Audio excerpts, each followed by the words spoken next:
and welcome to day 4 of Novel Writing November. I started off this day super excited. I had gotten up a little earlier. I only had one child who needed lunch packed, and it was a work from home day, which meant I didn't have to pack myself for work. All of that meant that I actually managed to squeak out a 15-minute writing session in the morning, which I never ever get to do. And I was super pumped about that. I was like, yes, I am absolutely going to crush the word count today.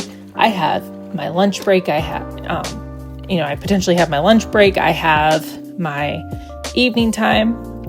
That kind of went downhill as the day wore on. First was I ended up spending my lunch break mowing my lawn because I actually was proactive and checked the weather for the weekend and realized it was going to snow.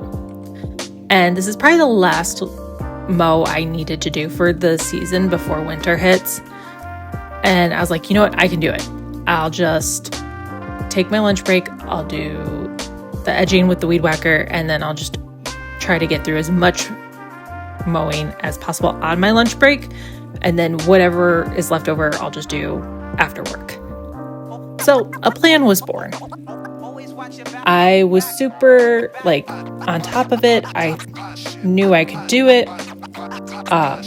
What I didn't account for as I was mowing and weed whacking, I was looking at the sky and going, those clouds look awful dark.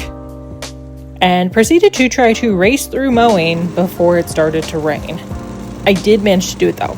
I managed to get it all done before my lunch time ended and before the rain hit.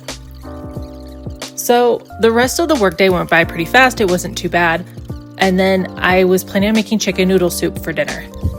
So by the time I got through making the entirety of the chicken noodle soup and grilled cheese, my kids and I did our normal bedtime routine. I was done. I was toast, much like this grilled cheese. So by the time I sat down to write, I was like, you know what? If I can at least just finish this chapter, I will be okay with that. And I did. Not a great word count, but hopefully tomorrow will be better. Toodaloo for today.